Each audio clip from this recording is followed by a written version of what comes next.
foule en liesse pour accueillir le nouvel administrateur apostolique du patriarcat latin, Monseigneur Pier Battista Pizzaballa. Mercredi 21 septembre, ce dernier a fait son entrée solennelle dans la ville.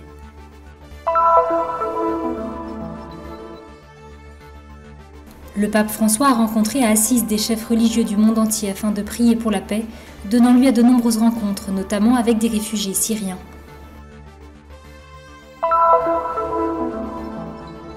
L'action de grâce de la Terre Sainte pour la canonisation de Mère Teresa de Calcutta. Parmi les personnes présentes, Sœur Joanne, missionnaire en Inde, amie proche de la Sainte par le passé. La deuxième édition du projet promu par l'ONG ATS, Middle East Community Program, un voyage de découverte et d'approfondissement d'Israël et de la Palestine effectué par 10 Italiens.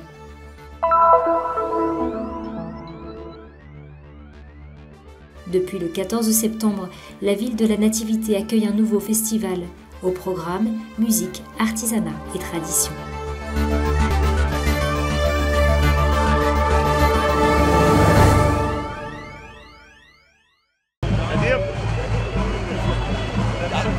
Une foule en liesse, des chants, de la musique et l'étreinte joyeuse de toute la ville. C'est ainsi que Monseigneur Pier Battista Pizzaballa a été accueilli mercredi 21 septembre pour son entrée officielle en tant qu'administrateur apostolique du patriarcat latin de Jérusalem. Comme le veut la tradition, le nouvel archevêque ordonné à Bergame en Italie le 10 septembre a fait son entrée porte de Jaffa, où l'attendaient les autorités civiles et religieuses, notamment le cardinal O'Brien, les évêques du patriarcat, le nonce apostolique Monseigneur Giuseppe Lazzarotto, le patriarche émérite Michel Sabat et le custode de Terre Sainte, le frère Francesco Patton. À leur côté, des centaines de prêtres, de séminaristes et de religieux, ainsi que de nombreux fidèles, locaux et étrangers.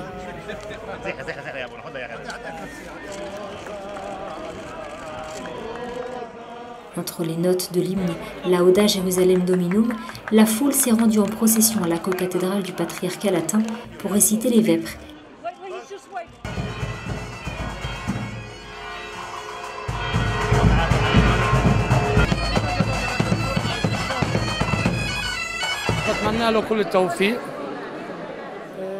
Je lui souhaite bonne chance. Je le connais depuis qu'il était custode et il a été un bon custode. Et ce rôle d'administrateur apostolique sera une bonne chose pour lui.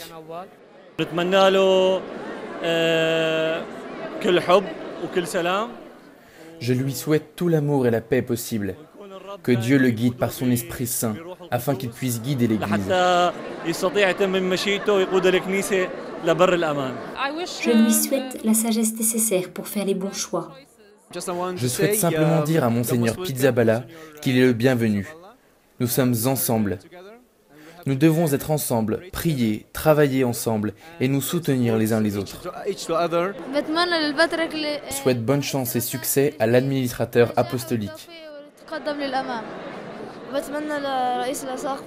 Je lui souhaite le meilleur possible. Que Dieu soit avec lui.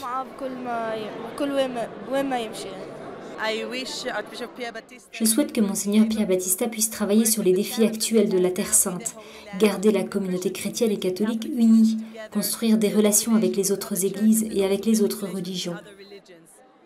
Dialogue, unité et harmonie, telles furent les pierres angulaires de l'homélie de l'administrateur apostolique.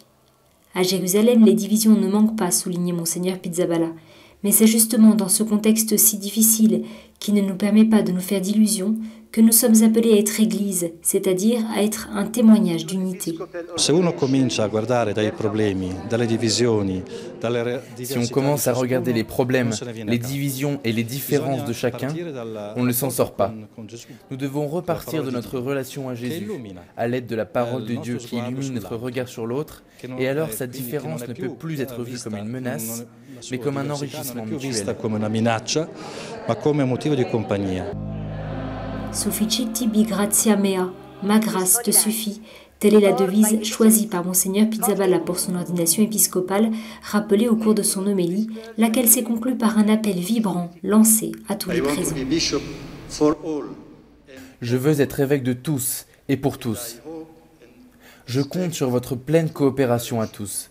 Je vous remercie de m'avoir accompagné par vos prières et votre participation. J'ai vécu des moments très beaux et très intenses qui m'ont réconforté et consolé. Vous avez été le réconfort de Dieu de ces derniers mois. Je suis sûr et je suis confiant dans le fait que nous pouvons construire ensemble le chemin de l'Église pour le futur proche. Laissez-moi tous vous remercier et que Dieu vous bénisse.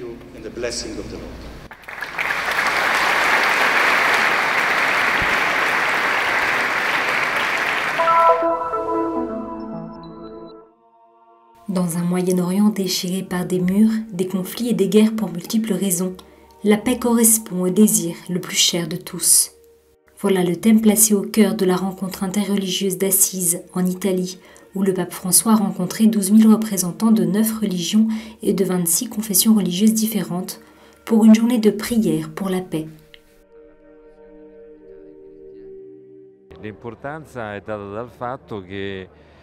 Cette rencontre est importante parce qu'il y a là des représentants de différentes confessions qui cherchent à établir ensemble une relation d'amitié, de respect mutuel. Il arrive souvent que le dialogue se trouve entravé par la politique et les idéologies. Nous devons trouver un moyen de faire en sorte que cela ne soit pas purement théorique. La paix est possible. Nous aspirons tous à la paix. La planète appartient à l'humanité. Elle nous a été confiée et nous devons trouver le moyen, en partageant ce que nous avons, de mettre fin à la pauvreté et au conflit. Saint François d'Assise nous aidera. Il suffit de regarder sa vie et de suivre son exemple. Le pape a rencontré les fidèles dans la basilique de Saint-François. Au cours de la rencontre, tous les pays en guerre ont été nommés l'un après l'autre, et pour chacun d'eux a été symboliquement allumée une bougie. Rappelant le cri de Saint François d'Assise qui disait « L'amour n'est pas aimé », le pape a critiqué le silence de l'indifférence et de l'égoïsme, et la froideur de ceux qui ignorent les appels à l'aide avec la même facilité avec laquelle ils passent d'une chaîne à l'autre à la télévision. La paix est possible parce que Jésus nous a dit qu'il est la paix et qu'il est celui qui nous donne la paix. Nous avons le pouvoir de prier pour la paix. Si lui nous a dit que c'est un don d'en haut, il s'agit de l'invoquer et de créer les conditions afin que ce don puisse descendre sur nous.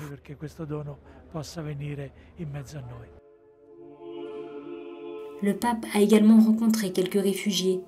Cet homme a quitté sa maison pour échapper à la guerre. Tout comme ses grands-parents avaient été forcés de quitter la Turquie, il a dû quitter la Syrie et vivre en exil, loin de tout.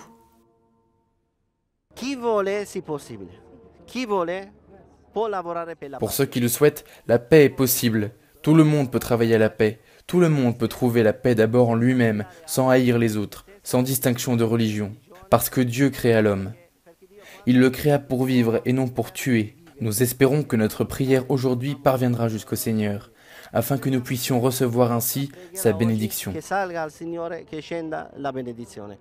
Alu est venu du Mali et nous montre le cadeau qu'il a reçu du Saint-Père. Je suis très heureux et mon cœur est rempli de joie d'être avec le pape François. Nous parlons de la migration et de la paix, nous qui avons quitté nos terres pour trouver la paix. Nous sommes fatigués de la guerre, de la pauvreté. Nous voulons un monde de paix. Un appel à la paix lancé aux représentants de tous les pays du monde. Un moyen de répandre la flamme de la paix, ce fil d'espérance, comme disait le pape François, qui lie le ciel et la terre.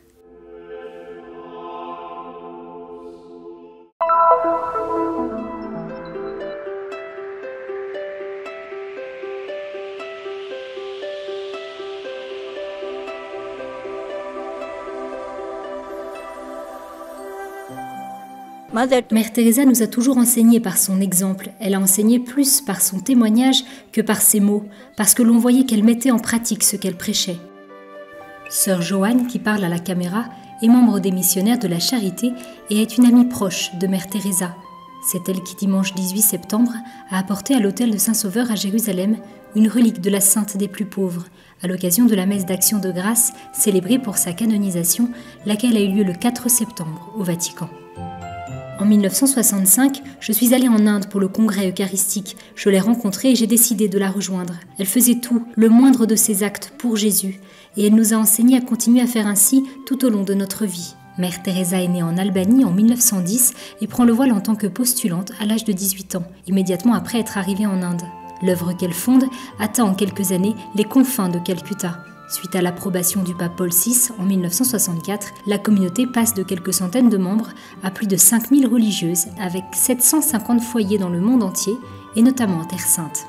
Sainte Teresa de Calcutta est venue ici. Elle est venue nous rendre visite il y a 30 ans.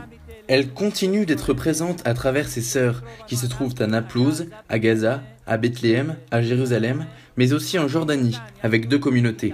Et sa présence est aussi vivante par son intercession, par son exemple qu'elle nous invite à suivre. Les sœurs de Mère Teresa font beaucoup dans cette paroisse. Elles servent avec amour dans tous les foyers, auprès des plus pauvres et de tous ceux qui en ont besoin, de telle sorte que Mère Teresa est vraiment vivante au milieu de nous. Nous remercions Dieu pour cette sainte, et nous espérons que nous pourrons en avoir d'autres comme elle. Pour la messe d'action de grâce concélébrée par Monseigneur Chomali et par le custode de Terre Sainte Francesco Patton, ainsi que par une dizaine de prêtres, l'église était comble, signe visible de l'affection et de la gratitude du peuple de Dieu envers la sainte des plus nécessiteux et envers ses sœurs. Nous remercions Dieu pour le don de notre chère mère à la Sainte Mère l'Église et en particulier pour cette grâce de nous avoir montré la relation de Jésus aux plus pauvres, comment voir Jésus dans les plus pauvres et dans chaque personne que nous rencontrons. La mère nous a enseigné par son exemple et nous espérons continuer ce qu'elle a commencé avec beaucoup d'amour et de joie.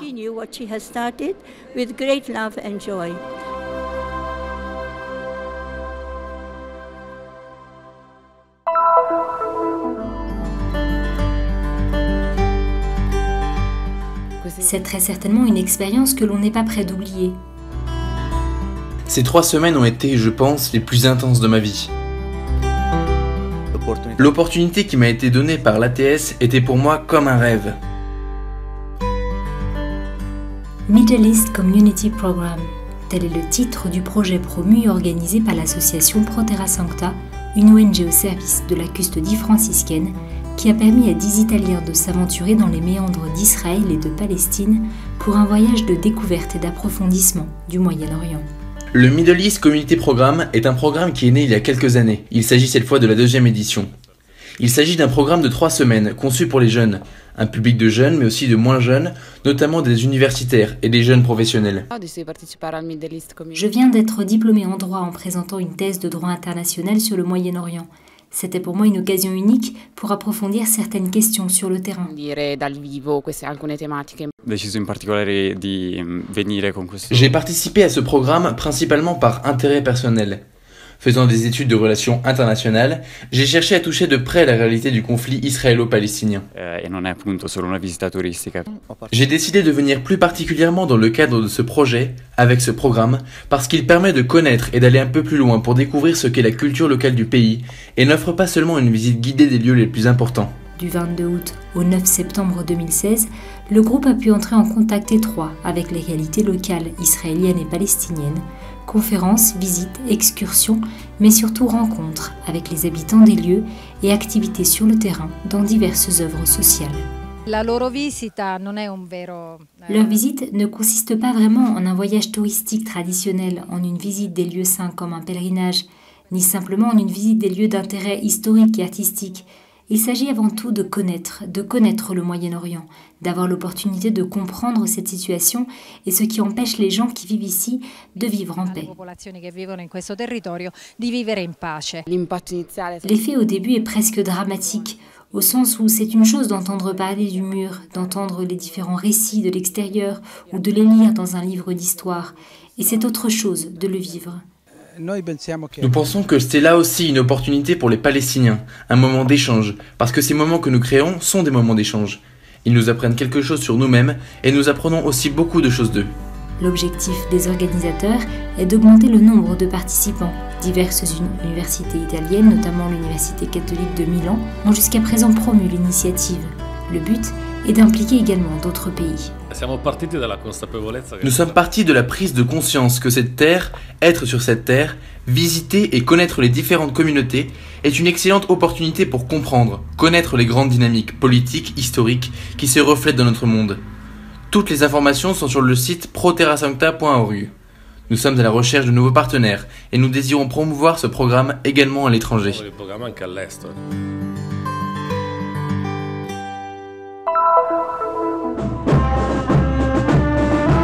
Bethléem invite à un nouveau rendez-vous.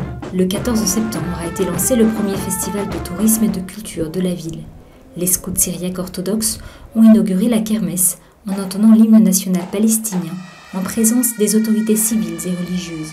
L'événement a été organisé par le groupe Dalal pour la culture et les arts en collaboration avec la municipalité de Bethléem et la société Rosanna.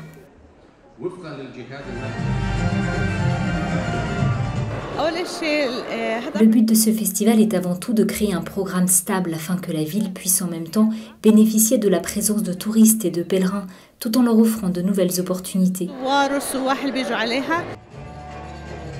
L'Institut Dalal pour la culture et les arts a présenté une pièce de théâtre intitulée Les 7 quartiers, une pièce de théâtre en plusieurs actes qui a mis en scène le patrimoine culturel et traditionnel de la ville de Bethléem.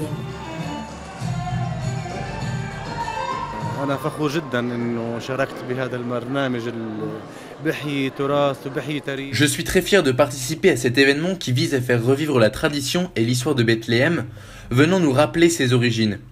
J'espère que nous pourrons répéter cette initiative à l'avenir. Pour le spectacle, nous avons utilisé des vêtements anciens d'époque, tout en y faisant quelques changements pour permettre aux danseurs de se mouvoir librement. Le spectacle de Dalal Group était vraiment exceptionnel. J'ai vraiment aimé qu'il puise dans divers éléments du patrimoine local tout en s'appuyant sur la performance et la danse, de telle sorte que chaque mouvement avait une signification particulière. Au Palais des Conférences, dans le château de Murad, un édifice construit par le sultan Murad IV en 1636, ont également été exposés des produits d'artisanat traditionnels, notamment des peintures représentant la ville de la Nativité, peintes avec du café arabe. Les activités proposées au public durant ce festival ont suscité un grand intérêt et une participation très diverse, posant les bases d'un nouveau rendez-vous à ne pas rater chaque année.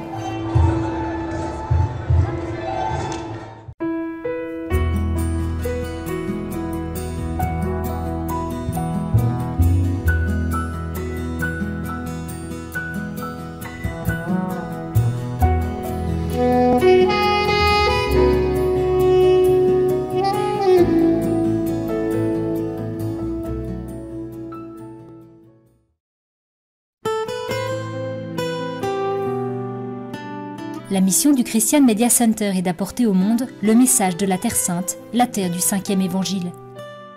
Diffusion, reportages, nouvelles, documentaires, actualités de l'Église et de la vie quotidienne des chrétiens de Terre Sainte.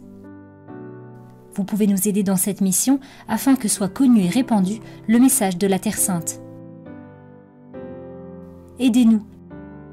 Visitez notre site web